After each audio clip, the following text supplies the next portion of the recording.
Soren. It's so great to be back here. Many of you, most of you, I guess, in this room are here for the first time.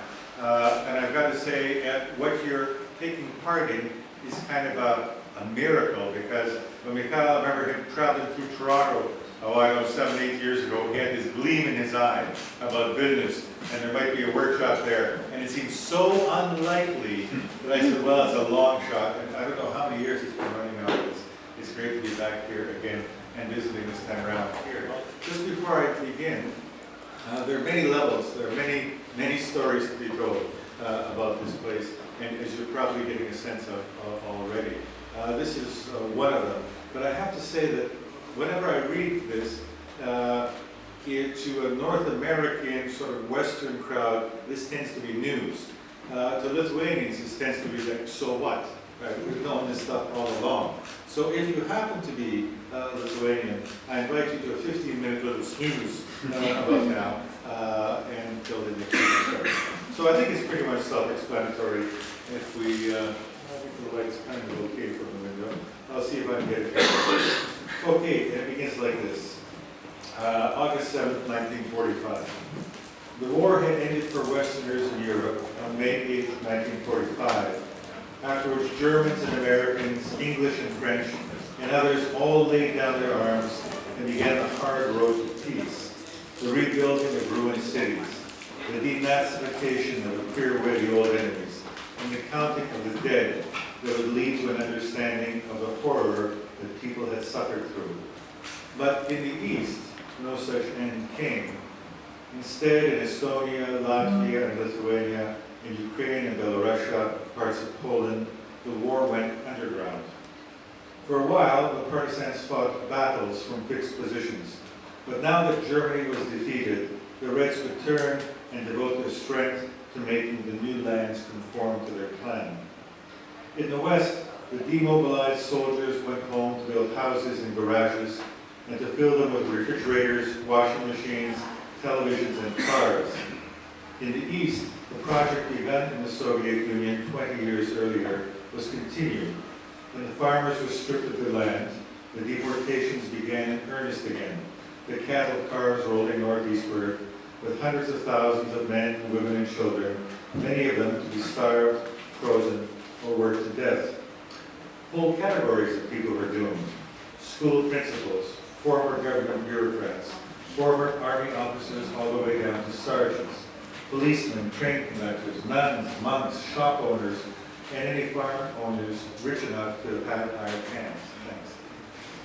The Reds could sweep the countryside and hold it as long as they were present, but as soon as they left, the partisans came out of their bunkers again to assassinate the local Reds, whose job it was to collect requisitions, police the streets, and, in particular, check the myriad documents that the Red regime began to issue. These documents multiplied until they became like the strips used to wrap mummies, and with the same effect, the immobilization and the entombment of the bodies of the inhabitants. Let's jump into a scene now to follow that up. On a cold, snowy April evening in 1946, in the Lithuanian provincial capital of Marijampolė, an engagement party was taking place on the second story of a wooden house with 4 flats. A house not far from the exquisite train station, where railway cars of goods and captives rumbled by eastward with great frequency.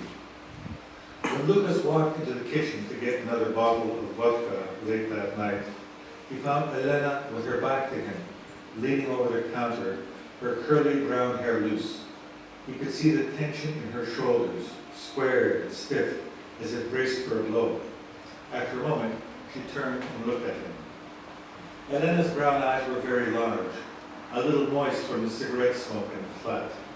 She wore a dark gray wool suit, her work clothes, with a natural linen blouse beneath the jacket and an amber pendant on a silver chain. Behind her, on the white ceramic counter, lay 2 massive loaves of black bread, one of them almost finished, a large dish of herring and onions, a ham and a string of sausages. Elena had worked hard to get her hands on so much food, rare in these post-war years, and the scent of it had helped to bring the 7 distinguished guests. The accordionist in the next room was playing a jaunty dance version of J'ai deux amours, a tune that Elena remembered from before the war. Her mother and father had danced to the recording in their house. The French doors opened to the garden. It had been an anniversary or a name day. She couldn't remember which. It didn't matter. Her mother was dead. Her father was gone. The house was destroyed. Looking into her eyes, Lucas realized that he should comfort Elena, but he was not feeling altogether calm at their engagement party either. He was sweating profusely. He was slim and fair and wore a threadbare two-piece suit with a jacket that was a little too long for him, as well as a sweater vest, mended at the collar, and a red tie and puff. On reflection, he realized these adornments were a little exaggerated, almost provocative, but there was no way to remove them once the guests had seen them. Lucas was unaccustomed to being inside a flat with so many people, unaccustomed to the niceties of conversation, of saying one thing and meaning another. He found it hard to keep his feelings buried, and the struggle was showing. But he needed above all to support Elena. Lucas glanced at the engagement ring on her hand. It was a very thin gold band with a tiny red stone, not much better than a high school girl's first ring. But it was the best he could do. There wasn't much jewelry around, and those who had it didn't show it. Elena flinched as he put his hands around her neck and looked into her eyes as he put his hands. "We don't have to go through with this if you can't do it," he said. Nobody would blame him. "Not even you?" she asked. "Especially not me," he said. "It's been a very short engagement after all," said Elena. She was joking. That was a good sign. "A whirlwind romance," he agreed. He left his hands where they were, around her neck. He wanted to kiss her, but he felt awkward and didn't know if it was permitted at this moment. Lucas heard the kitchen door open, and he pressed into Elena, his middle tight against hers. He kissed her, the pressure of her lips obliterating all other thoughts for a moment. "I wondered where you two were," a voice said. "There'll be plenty of time for kisses later. Come on, get back in there." Gedus was the district chairman, the first to have arrived that evening, and therefore the drunkest of them all. He'd taken off his jacket and loosened his tie, and his shirt tails now hung out at the back. He had stained his shirt, and he talked too much. But he was affable, almost lovable in his own way, or anyway, better than the rest. Gedus and the others came from a different world, one of documents and rubber stamps, boardrooms and meetings, dust and sheaves of paper pinned together, not like Lucas's world at all. To fortify Lucas's stomach against the drink, Elena had served him half a glass of cooking oil before the evening began. It had made him gag at the time, but now he was holding up better against the vodka than he had expected, maybe too well. He couldn't feel the alcohol at all. Elena shook out her curls and brushed her fingers through her hair, and then linked hands with Lucas. "Give us a moment. We'll be right out." "All right, but don't delay too much," said Gedus. "Everyone's dying to spend a little time with you." As Gedus stepped back, Lucas could see briefly into the other room, where the two beds had been pushed aside to make a small dance floor. The others were dancing in the dimly lit room.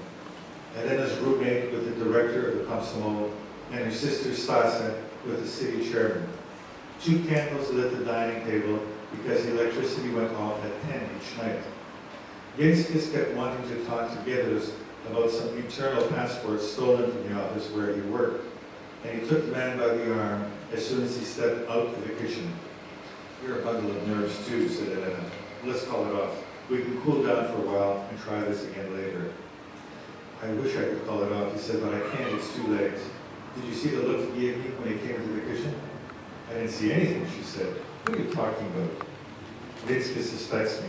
He must have said something to Gedus." "You want to get out of here?" she asked.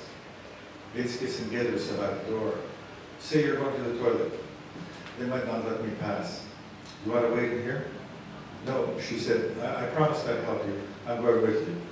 Her willingness made him feel warm toward her, but the emotion was brief. He had other things on his mind now. "Do you have your handbag?" asked Lucas. "Under the table." Elena reached beneath the table and withdrew her bag. Inside the other room, the accordionist started up another tune. "Be careful of my sister," she said. Lucas nodded and reached into his pocket. He held the Walter PP in his right hand because it was heavier and had 8 rounds. The lighter PPK, 7 rounds, was in his left. Elena had one in her handbag as well. When Elena opened the kitchen door for him, Lucas strode out with his arms extended and turned first to face Vaiskis and Gedros because they were standing and their own pistols would be easy to get to, whereas the men sitting at the table would need to rise first. Lucas fired at Vaiskis, 2 shots to the neck, and the man's head rolled onto his chest as he collapsed. Gedros, for all his drunkenness, had his own pistol halfway out of his pocket when Lucas fired at him. The man went down. The accordionist stopped playing and stared at them, but Elena's roommate was more cool-headed, and she leaned forward to blow out one of the candles. The other 2 men were rising from their chairs. Lucas fired with his left hand, but the shots went wild. Elena killed them for him. Her roommate opened her mouth to say something, but Lucas did not want to hear it. He fired once at her forehead, and she went down too. "Let's go," said Elena.